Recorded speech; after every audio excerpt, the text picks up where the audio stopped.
Hey guys, welcome back to the channel. అందరూ ఎలా ఉన్నారు? అందరూ బాగున్నారు అయితే అనుకుంటున్నా. ప్రజెంట్ మాపాక్షిలో ఉన్నా అండ్ మాపాక్షి నుంచి స్టార్ట్ కూడా అయిపోయినా. ఎక్కడికంటే ఆర్కాట్కి అయితే వెళ్తున్నాం. ఆర్కాట్కి ఎందుకంటే అక్కడ మా ఫ్రెండ్ వాళ్ళ ఫ్రెండ్ది బైక్ ఏదో డెలివరీ తీసుకుంటున్నారంట. సో యాక్చువల్లీ అందుకు కదా మేము వెళ్తా ఉండేది. జస్ట్ ఊరికే అట్లా వెళ్ళేసి ఆడేదో లొకేషన్స్ ఉన్నాయంట హ్యామ్ ప్రకాష్కి తెలిసినవి. సో అక్కడ వెళ్ళి ఊరికే అట్లా లొకేషన్స్ చూసుకొని వచ్చేయడమే, రిటర్న్ అంతే. జస్ట్ ఇక్కడ నుంచి ఒక 45 minutes అట్లా పడుతుందంట. 30 kilometers అంట. ఈవెన్ మ్యాప్స్ కూడా నేను పెట్టలేదు, ఎందుకంటే మా వాడికి రూట్ తెలుసు కాబట్టి. సో బైక్ అయితే కొంచెం గలీజ్గా ఉంటుంది, పట్టించుకోవద్దండి. ఎందుకంటే నిన్న ఆఫ్ రోడింగ్కి వెళ్ళినాం, ఘోరమైన ఆఫ్ రోడింగ్. యాక్చువల్లీ అది ఫుల్ వీడియో చేద్దాం అనుకున్నా, బస్ బిస్కెట్ అయింది. సో అది ఇప్పుడు వచ్చేసి హెల్మెట్ నేను వచ్చేసి ఎగ్జారే వాడతాను. ఎగ్జార్ హెల్మెట్లో నుంచే రికార్డ్ చేస్తాను. ఫ్యూయల్ కూడా ఫుల్ చేసేసిన మొన్న. ఇప్పుడు కూడా ఫుల్ చేసుకోవాల్సిందే, 2 points తగ్గిపోయింది. తమిళనాడుకి వెళ్తున్నాం కదా, ఫుల్ చేసుకునేద్దాం, no issues with that. So దీనిపైన కూడా మొత్తం డస్టే ఉంటుంది నాకు తెలిసి, మీకేం కనపడదు అసలు. ఇదంతా వచ్చింది దేనివల్ల అంటే, యాక్చువల్లీ ఆఫ్ రోడింగ్ అయితే వెళ్ళేసి కొంచెం గొబ్బు అయితే అయ్యింది బండి. బట్ మొత్తం గొబ్బు ఎప్పుడు అయ్యిందంటే, పక్కన ముందర కొంచెం పాత హోల్ ఒకటి పెద్దది ఉన్నింది. వీడేం చేసినాడు, హ్యామ్ ప్రకాష్, నేను పక్కన పోయేటప్పుడు దాంతో ఎగ్గి దూకినాడు. స్పీడ్గా బైక్ తీసుకొని వచ్చి దాంతో దింపినాడు. ఆ బురద నీళ్ళంతా ఇదే వాష్ చేయించాలి. ఇంకెట్లనో ఆర్కాట్కి వెళ్ళేసి ఆ టూర్కి అట్లా చూసుకొని మళ్ళీ వచ్చి సాయంత్రం అయినా రేపు తెల్లారైనా వాష్ చేయించేస్తాం. ఎండ అయితే మామూలుగా దంచి కొట్లే. ఏందో కానీ పోయిన వీక్ అంతా వానలు ఉన్నాయి, ఈ వీక్ అంతా ఎండలు అసలు అర్థం కాలే. ఏదో అంటారు చూడు, గజనీ అట్లుంది క్లైమేట్. గజనీలాగా ఉంది మన చిత్తూరు డిస్ట్రిక్ట్లో. వాన పడుతుంది, ఎండ వస్తుంది, వాన పడుతుంది, ఎండ వస్తుంది. వాన కూడా మామూలుగా పడట్లే, పడితే గట్టిగా పడుతుంది. ఎండ కూడా మామూలుగా రాలేదు, చాలా అసలు దూల తీర్చేస్తుంది ఎండ వస్తే. ఏదొచ్చినా తట్టుకోలేకపోతున్నాం. ఈ రోడ్డు ఇంకా కన్స్ట్రక్షన్లోనే ఉంది. యాక్చువల్లీ అట్లా వెళ్ళినామంటే మనం వేలూరుకి వెళ్తాం, ఇట్లా వచ్చామంటే చెన్నై అట్లా ఆ రూట్ వెళ్తాం ఇట్లా. సో ఇది నాకు తెలిసి ఇంకొక 10 kilometers కూడా ఉండదు. 10 kilometers లోపలే బార్డర్ కూడా క్రాస్ చేసేస్తాం మనము. అరే ఈ లైనర్ అడ్డంగా వచ్చేసింది నా నోరుకి. ఈ బైక్ని ఎత్తినప్పుడంతా నేను మనము ఇది ఆఫ్ రోడింగ్ వెళ్ళితే బాగుంది, ఆఫ్ రోడింగ్ వెళ్దామా ఆ ఫీల్డ్లో ఉండిపోతున్నా నేను. అందుకే దీన్ని ఎత్తాలి, ఎక్కడైనా మట్టిలో బాగా తిప్పాలి, తెచ్చి గొబ్బు చేసి పెట్టేయాలి, మళ్ళీ వాటర్ వాష్ చేయాలి, రిపీట్. షేక్ అబ్జర్ బైక్ ఉంది కదా అడ్వెంచర్ది, కొంచెం హార్డ్ అయిపోయింది. కొంచెం అంటే నాట్ 80% అయిపోయింది. షేక్ అబ్జర్ పని అయిపోయింది. ఐ డోంట్ నో వై, ఎందుకు అంత బిన్నే పోయిందని అర్థం కదా. 250కే మనకు దగ్గర 20,000-25,000 వచ్చింది. 18,000కే పోయింది. ఇదొక్కటి నచ్చదు నాకు ఈ కేటీఎం బైక్స్లో. నేను ఏదైతే లైఫ్ వస్తుంది అనుకుంటానో అవే హ్యాండ్ ఇస్తాయి. బట్ నేను నెక్స్ట్ టైం ఆ తప్పు చేయను. నేను నెక్స్ట్ టైం ఏం చేస్తానంటే, 2023లో అడ్వెంచర్ మోడల్ స్పోక్ వేరియంట్ ఒకటి వచ్చింది కదా, సో ర్యాలీ ఎడిషన్ అంటారు దాన్ని. సో ఆ ర్యాలీ షేక్ అబ్జర్ తీసి మన ఏడీవీకే చేస్తా, సెట్ అయిపోతుంది. మ్యాక్సిమం నేను అందరినీ కనుక్కున్నా. సో అందరూ రికమెండ్ చేసింది వచ్చేసి అడ్జస్టబుల్ వేసేయి, అయిపోతుంది, పని జరుగుతుంది, బాగుంటుంది నీకు ఆఫ్ రోడింగ్కి అన్నిటికీ అన్నారు. So let's go with rally షేక్ అబ్జర్. బట్ ఇప్పుడే కాదు, కొంచెం టైం తీసుకొని అప్గ్రేడ్ అవుతా. ఇంకొకటి అందరూ ఎక్స్పల్స్ 200ది కూడా రికమెండ్ చేసినారు, బట్ అది ఇంకా కొంచెం హైట్ అవుతుందంట.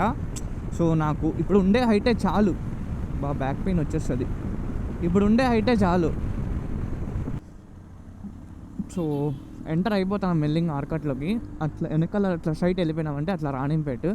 సో రాణింపేటకి ఇట్లా వెళ్తాం కదా, ఇట్లా లెఫ్ట్ అయితే తీసుకున్నాం ఒక డైవర్షన్. అక్కడ కెమెరా ఆన్ చేద్దాం అనుకున్నా, మర్చిపోయినా. ఇక్కడ ఆన్ చేస్తాను, అందుకే మీకు కొంచెం డీటెయిల్గా చెప్తాను.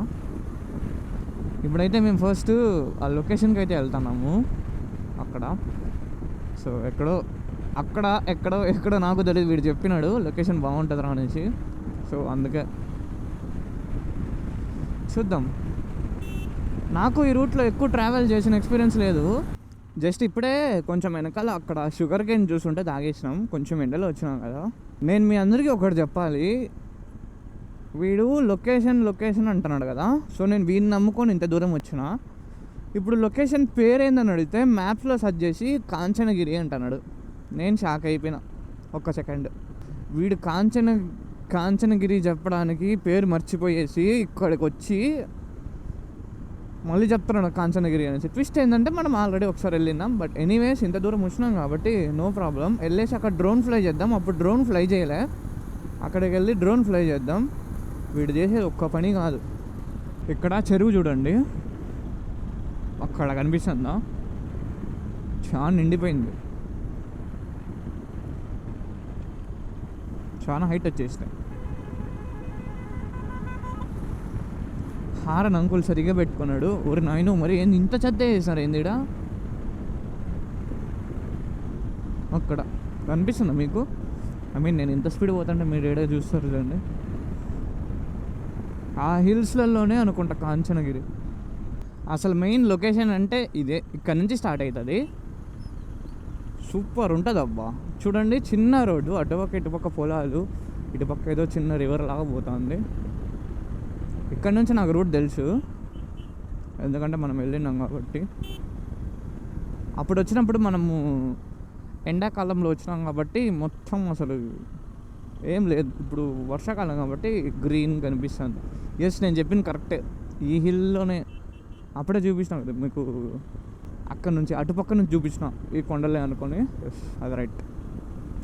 ఒక్కోసారి అంతే, నాకు నేను తెలియకుండానే కరెక్ట్గా చెప్పేస్తా. ఇదిగోండి ఇదే ఎంట్రన్స్. నాకు తెలిసి అప్పుడు గోపురం కన్స్ట్రక్షన్లో ఉంది. గోపురం ఇన్ ద సెన్స్ స్టార్టింగ్లో ఇదిలాగా ఉంటుంది కదా, సో అది కన్స్ట్రక్షన్లో ఉంది. సో ఇప్పుడు అది కట్టినారో లేదో తెలీదు. ఎస్, కట్టేసినారు, కంప్లీట్ అయిపోయింది, చూసుకోవచ్చు. ఎవరా నా ఒక టోకను ఇంగ్లీష్లో అసలుగా చెయ్యి పంపిస్తాను నీకు. సో యాక్చువల్లీ నేను పోయినసారి వచ్చినప్పుడు ఇది మొత్తం కన్స్ట్రక్షన్లోనే ఉంది అండ్ ఇక్కడ ఎవరులే. బట్ ఇప్పుడు కొత్త రూల్స్ వచ్చినాయంట. 50 రూపీస్ అడుగుతున్నారు పర్ బైక్, పర్ పర్సన్ కాదు, పర్ బైక్. యాక్చువల్లీ ఎక్స్పెక్ట్ చేయలే, సర్లేండి అది టెంపుల్కే యూజ్ చేస్తామంటున్నారు, నో ఇష్యూ. గ్రీన్గా ఉందబ్బా అసలు. ముందు వచ్చినప్పుడు అసలు అయ్యో బాగుంది కానీ బట్ ఇంత గ్రీనరీ లేదు అప్పుడు ఎండాకాలంలో. నేను బండి పెట్టి మన 250 ఉంది కదా సైడ్లో పెట్టి తీసిన, ఆ లొకేషన్ కోసం చేస్తాను. ఎందుకంటే అక్కడ నుంచి మొత్తం హిల్ కనిపిస్తుంది మనకు, ఫేస్ టు ఫేస్ చూడొచ్చు హిల్స్ని. ఈ టర్నింగ్ దగ్గరైనా అనుకుంటా ఉన్నాం. ఎస్, ఇక్కడ ఇది చూడండి మొత్తం హిల్స్. ఇది బెస్ట్ వ్యూ పాయింట్, ఇక్కడ సూపర్ ఉంటుంది ఈ వ్యూ పాయింట్, క్రేజీ. ఇంకా లేట్ ఎందుకు, అసలు వెయిట్ కూడా చేయొద్దండి, డ్రోన్ షాట్ చూసేయండి ఎంత బాగుంటుందో. సో చలో.